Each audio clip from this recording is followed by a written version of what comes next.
Welcome to my new series of videos in which I'll be going through the various guitars used by the members of Kiss, specifically their touring guitars relevant to Kiss. This first episode will be on Paul Stanley, who is interesting because he jumped around a lot. The other Kiss guitarists mostly stayed with one brand and one style, but Paul used a lot of different guitars. Paul had 3 guitars during Kiss's origins in 1973 and 74. The first was a custom double cut made by Charles LeBeau, who owned a shop called Guitar Lab in New York. This guitar was stolen very early on, but it can be seen in this classic picture of the band. Following the theft, Paul started using a black Gibson Les Paul Custom. This guitar can be seen in the 1973 bonus disc on Kissology 3, and was Paul's primary guitar recording Kiss's first album. If you're interested in pickups, Paul primarily used DiMarzio's hand-wound by Larry DiMarzio himself. Paul said, "Interestingly enough, Gene went to school with Larry. I met Larry because he was in college with Gene. The first time I met him, he was working in the back room of a guitar store around the corner from Manny's. Gene brought me over to see this guy who wound pickups. I couldn't think of a sillier way to be spending your time. Why would anybody be winding pickups? But Larry had really made a science of this." LeBeau made Paul another custom guitar, a Flying V with one wing slightly shorter than the other. This was Paul's main guitar during 1974, and one of the most iconic due to its appearances with Paul on ABC in Concert and The Mike Douglas Show. Tragically, that guitar was stolen during the recording sessions of Hotter Than Hell. Paul's main replacement for a bit was an unknown white Flying V with a clear Ampeg Dan Armstrong as a backup. In late 1974, Kiss was signed as a Gibson sponsor thanks to Larry Davis of Casablanca Records. By December 1974, Paul started using a white Gibson Midnight Special. It can be seen in the band's performance on, well, Midnight Special. With their Gibson deal, Paul would also get Marauders, which were the guitars he would smash every night. Also at the end of 1974, Paul got a Tobacco Sunburst Gibson Firebird with the reverse headstock, which became his main guitar and his favorite. It can famously be seen in the 1975 Winterland performance. In 1975, Paul had the guitar refinished to black, which can be seen on the cover of Alive. The engineer for Destroyer knocked the guitar over during that album's recording sessions. Gibson made him a replica, but Paul felt it wasn't the same. At the start of the Alive tour in late 1975, Paul started using a black Gibson Flying V with a white pickguard. In '76, Paul got another V with a mirror pickguard. During the Rock and Roll Over tour, Paul would get bored and glue rhinestones to this guitar, eventually covering the entire guitar. Also during the Alive tour, Paul got a white Epiphone coronet that Ace also used. With their Gibson deal, Paul got 2 Les Pauls. The first was a black deluxe with 3 pickups. The guitar most famously appears in Ace's hands on the cover of Alive and in the promo videos for Come On and Love Me and Rock and Roll All Night. The other was a black custom with a white pickguard and can be seen in the Detroit '76 footage as Paul's backup guitar. Early in '76, Paul got an Ibanez Destroyer, which was a copy of a Gibson Explorer. He gave it to Ace, who used it quite a bit during their Destroyer tour. In late '76, Paul bought a white Gibson Explorer. It can be seen in the promo videos for I Want You and Love 'Em and Leave 'Em. On tour, Paul used the guitar for Makin' Love, which required a capo. His Rhinestone V was the main guitar of the Rock and Roll Over tour, along with another white V that showed up in the Japan leg. In late '75, early '76, Paul bought a Tobacco Sunburst double neck. He used it to record King of the Nighttime World, and can be seen using it in the promo video for Hard Luck Woman. For the Rock and Roll Over tour, Paul brought a black version so as to not take his rare Sunburst out on the road.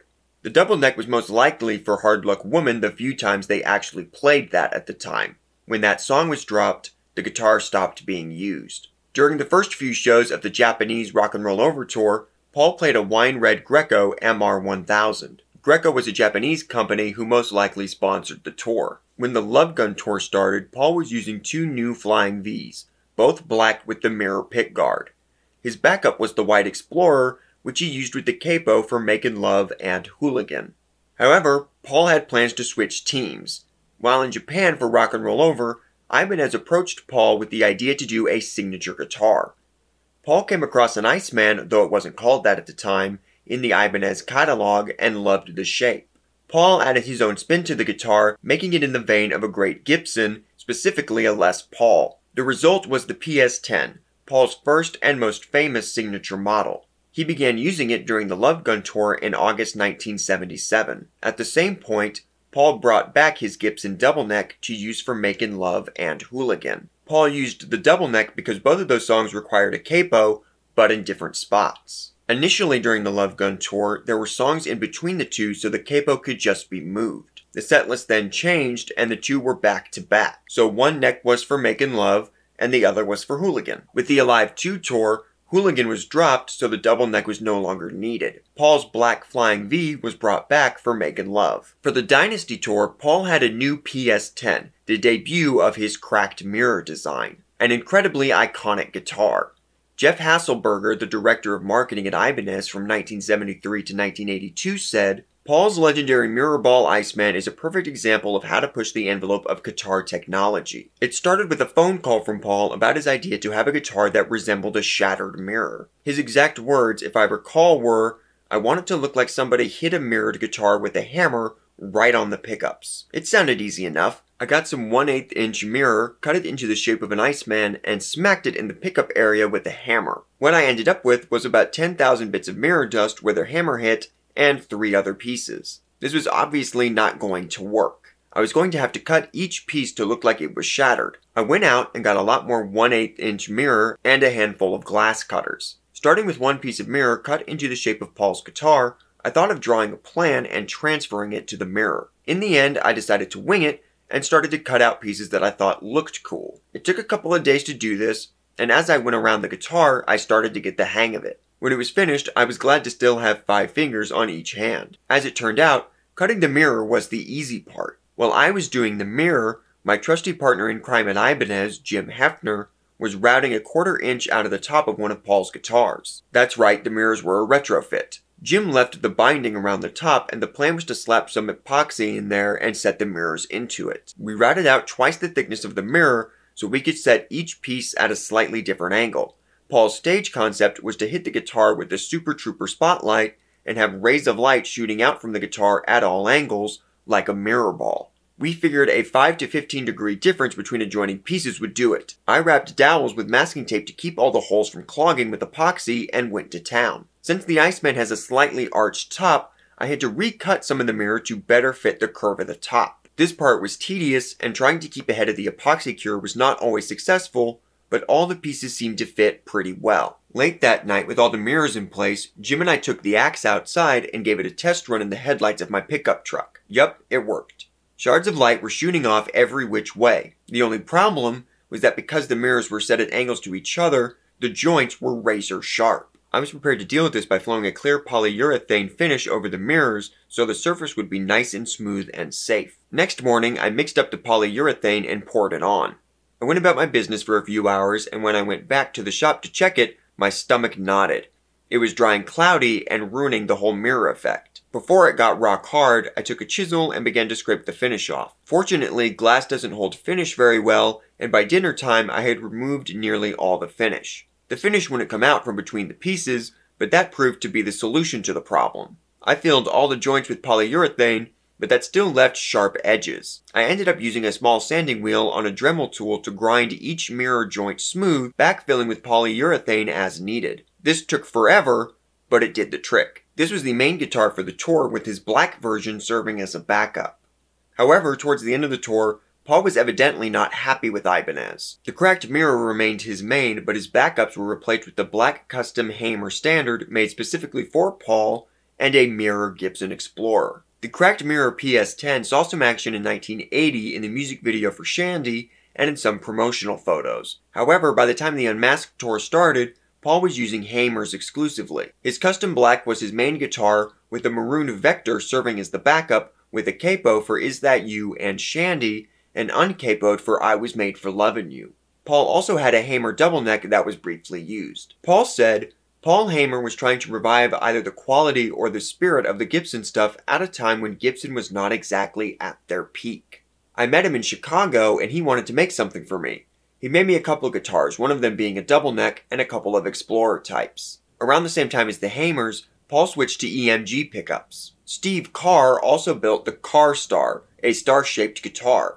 It was never used live. Paul thought it sounded terrible, but it shows up in television appearances, photos, and the music video for Is That You? The band did not tour for The Elder, but Paul had a new guitar for the promotional appearances, a white Hamer Vector, most notably seen in the music video for A World Without Heroes. However, for the one live performance on Fridays, Paul used his black custom standard. The car star also reappeared for a lip sync appearance in Mexico. Creatures of the Night saw a lot of new guitars for Paul. For the promotional appearances, Paul mostly used a BC Rich Eagle and a leopard print finish as seen in the I Love It Loud music video. Paul also got a black BC Rich Mockingbird with a gemstone trim. For the tour, these guitars were backups, and Vinnie Vincent sometimes used the latter. Paul's main for this tour was his standard Hamer refinished with the tiger stripe finish. He also had a new zebra striped Hamer Vector, and his Hamer Double Deck made a few appearances. For the Lick It Up tour, Paul used his tiger stripe Hamer Standard and Zebra Vector as well as the BC Rich Eagle. The Mockingbird also saw some use. The leopard print Eagle became the main guitar for the Animalized tour.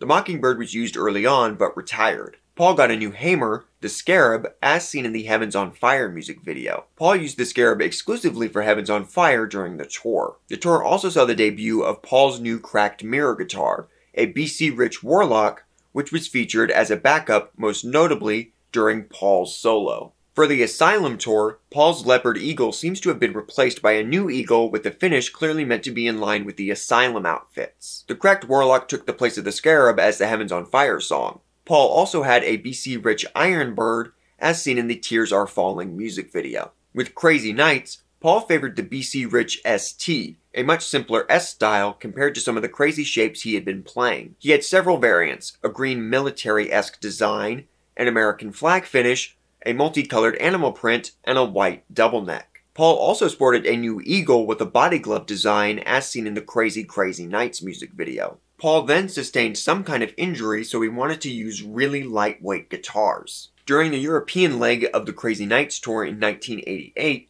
Paul started using Steinbergers, one white and one with the body glove design. Paul also used these during his solo tour in 1989. Interestingly, in the music videos for Hide Your Heart and Rise to It, Paul played some kind of hollow bodies. I can't tell for sure, but I think they might be Gretsch's. He never played them live as far as I know. I wonder what the story is there. For the Hot in the Shade tour, Paul used stunning Gibson Les Pauls, one Sunburst and one Gold Top. A welcome return in my opinion. The guitar just suits him. He said, "They are amazing guitars out of the custom shop." It was as though they revived the craftsmanship and suddenly remembered what it meant to be Gibson. Paul also continued to use the military BC Rich ST as a backup. In 1992, Paul returned to Ibanez. Both the black and cracked mirror variant became his main guitars for the tour. For the opening song, Creatures of the Night, Paul used a black BC Rich Eagle. Paul stuck with his two Ibanez models for the next couple of years.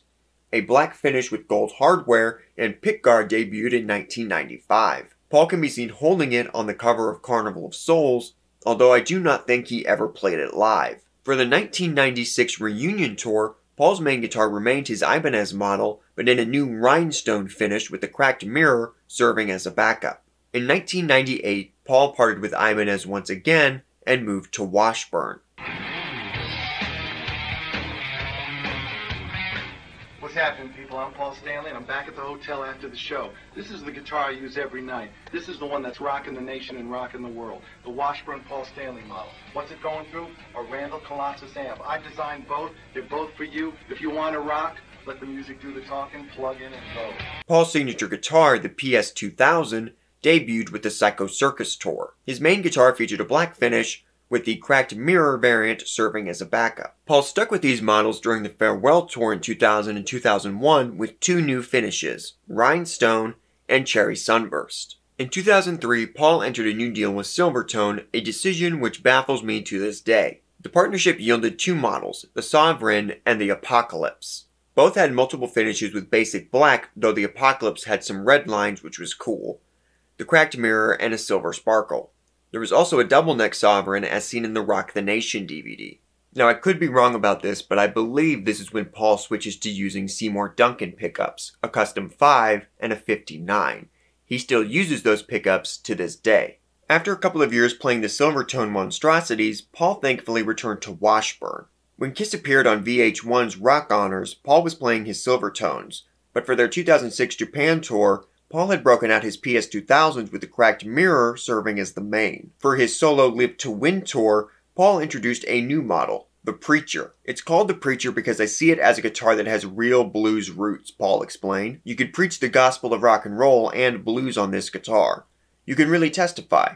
This guitar preaches. The design is something Paul has wanted to do since the early 90s. His first attempt was with Ibanez, and a prototype can be seen in the music video for Domino. Silvertone also took a crack at it with the Monarch. Washburn finally made it happen, and I have to say I love these guitars. I think they are so cool. I want the white one so badly. I've kept this catalog for over 15 years because of how awesome I think these guitars are. The guitar came in 3 finishes that Paul played: the aforementioned white, black, and a sunburst. Strangely, Paul never played these with Kiss. In 2007, the PS800 was introduced in black and cracked mirror. But by 2008, the PS2000s were back in action and were the main guitars for the Alive 35 tour. In 2009, with the release of Sonic Boom, Paul started playing kick-ass flying Vs, the PSV 2200. These were the guitars Paul was using when I first saw the band in 2009. There was the basic black, cracked mirror, rhinestone, and white. These became Paul's main guitars until 2012 with the release of Monster. Recreating the Flying V with Washburn went so well that Paul decided to recreate the Firebird. The result was the Starfire. The idea with the guitar was to create something classic, something that echoes things that have been here before, but improves on it. Whatever guitars this may remind you of, quite honestly, this kills them because it's better balanced. The tone is tremendous. The neck, the radius, the action, everything about it, the playability. It's great because you can literally have it around your neck and let go and it stays horizontal, whereas other guitars, because of heavy tuning pegs or other things, will just dip and hit the ground. You know, the inlays are something that I've done over the years. These abalone and mother of pearl, you know, split blocks, and you've got these classic big frets. You know, this is the guitar I always wanted that never was. While the guitar initially featured mini humbuckers, Paul later changed them to have full-size humbuckers. Paul's finishes included black, white, and silver sparkle. I don't believe a cracked mirror variant was ever made, weirdly. Other colors were sold, but not used by Paul, as was the case with most of his Washburn models. Towards the end of 2014, Paul started transitioning back to Ibanez. He relaunched his classic line in 2015, which is when I bought this. These are Paul's best guitars in my opinion, and I'm thrilled he went back. Paul plays the classic finishes, but tons of variants have been made. The cracked mirror and rhinestone finishes also appear in purple, gold, and platinum. Other variants include various flags of different countries and designs for the Kiss cruises. Most of these are made for the meet and greet packages in which you get a guitar, and Paul plays them for like one song. During the end of the road tour, Paul debuted a fireman version of his signature model. And for the live stream in Dubai, Paul tried out a prototype of a new Les Paul-esque model. That concludes the Kisstory of Paul's guitars. Next week, we'll be looking at the basses of the demon himself, Gene Simmons.